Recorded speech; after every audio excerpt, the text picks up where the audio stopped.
Hello friends, आज हम बनाएंगे नवरात्रि स्पेशल साबूदाना बड़ा। तो चलिए शुरू करते हैं।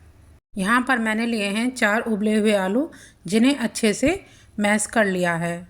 वहीं दूसरी तरफ मैंने 2 घंटे के लिए ये साबूदाना सोक करने के लिए रख दिया था, जो अच्छी तरह से फूल चुका है और खिला खिला भी हो गया है। यहाँ पर मैंने लिया है सेंधा नमक, काली मिर्च और 4 से 5 कटी हुई हरी मिर्च। तो इनको हमें इसके अंदर मिक्स करना है। ये हैं कुटी हुई मूंगफलियाँ, इसको भी इसमें हम मिला देते हैं।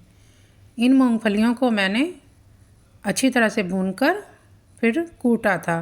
ये हरी मिर्च भी इसमें डाल देंगे। उसके बाद टेस्ट के अकॉर्डिंग काली मिर्च मिक्स कर देंगे। इसके बाद हम डालेंगे सेंधा नमक, जो कि व्रत में यूज़ किया जाता है। आप नॉर्मल दिनों के लिए कोई भी नमक यूज कर सकते हैं। तो अब इनको अच्छी तरह से मिक्स कर देंगे। यहाँ पर आप हरा धनिया भी काट कर डाल सकते हैं, वो ऑप्शनल है। तो इसको अच्छे से मिक्स करने के बाद हम इसके बड़े बनाएंगे। तो यहाँ पर मैं इन सभी मसालों को और इस पेस्ट को अच्छे से मिक्स कर दूँगी। अब ये एक डो की तरह बन गया है। अब बनाते हैं इसके बड़े। साबूदाना चिपचिपा होता है, इसलिए इसके बड़े बनाने से पहले हाथों में आप ऑयल लगा लें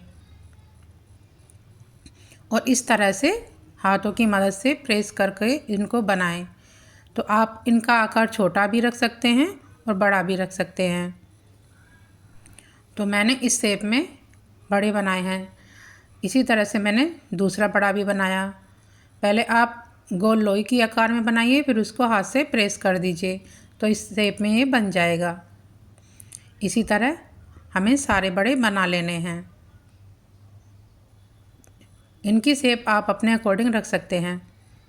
तो इसी तरह मैंने बाकी के सारे बड़े भी बनाकर तैयार कर लिए। इसके लिए जब ये हाथ पर चिपकेगा तो बीच बीच में आप ऑयल भी लगा सकते हैं। साबूदाना चिपचिपा तो होता ही है।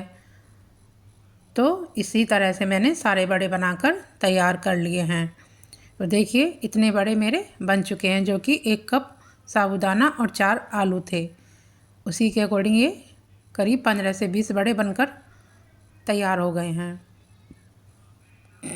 इसी तरह मैंने सारे बड़ों को एक ही साइज़ में बनाकर तैयार कर लिया है।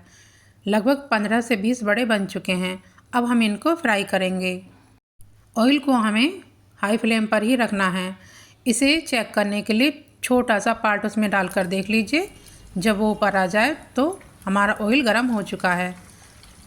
तो इसमें आप अपनी कढ़ाई के अकॉर्डिंग या जितना भी बड़ा बर्तन है उसके अकॉर्डिंग बड़े डाल दीजिए। तो मैंने इसमें जितना स्पेस दिख रहा है उसी के अकॉर्डिंग बड़े डाल दिए हैं।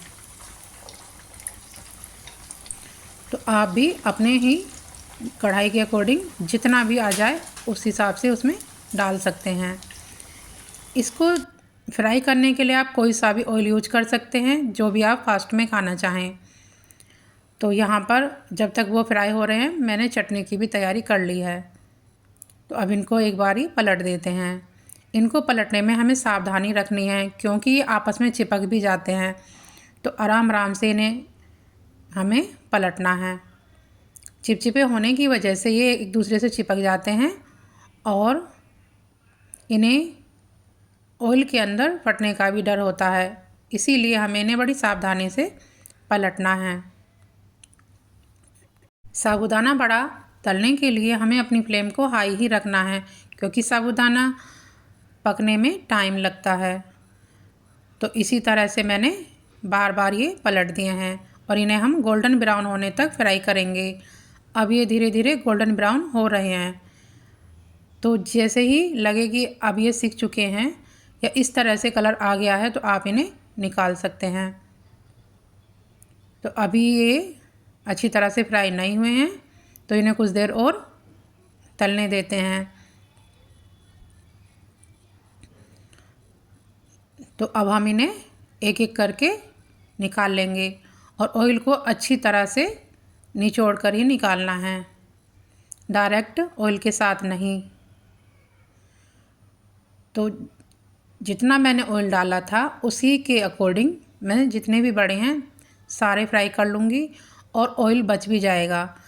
इन बड़ों ने बिल्कुल भी ऑयल नहीं सोखा है, क्योंकि इसको जब हमने पानी में सोख करने के लिए रखा था तो बहुत ज़्यादा पानी नहीं लिया था। तो ये भी एक टेक्निक है, ऑयल कम सोखें बड़े, इसके लिए जो मैं आपको आगे बताऊंगी। तो इसी तरह से दूसरी बारी मैंने ये फ्राई करने शुरू कर दिए हैं। दूसरा बैच भी फ्राई हो रहा है और ये पहला बैच देखिए कितने सुंदर बन रहे हैं। बारी बारी करके ये लगभग 3 बैच में ये फ्राई हुए थे। तो आप भी अपने अकॉर्डिंग ही इनको फ्राई करिए कि जितने आप एक बार में फ्राई कर पाएंगे आसानी से। बस ध्यान रखना है कि इनकी शेप ना बिगड़े और ये आपस में ना चिपकें। तो अब हम इनको भी निकाल लेते हैं। ये ऊपर से बहुत ही ज़्यादा क्रिस्पी बने थे और अंदर से अच्छी तरह से पक भी चुके थे। अब बाकी बचे हुए बड़े भी मैं इनमें फ्राई कर लूँगी। तब तक हम बना लेते हैं चटनी। तो ये वाला बैच भी अब फ्राई हो चुका है और यहाँ अब बड़े बनकर भी तैयार हो गए हैं। तो बड़ों ने तेल इसलिए नहीं सोखा था क्योंकि इनको मैंने कम पानी में ही गलाया था, जो कि ऑयल में जाकर इन्होंने ऑयल को नहीं सोखा और इनका अपना स्टार्च ही इनको कवर करके रखा था। Thank you for watching.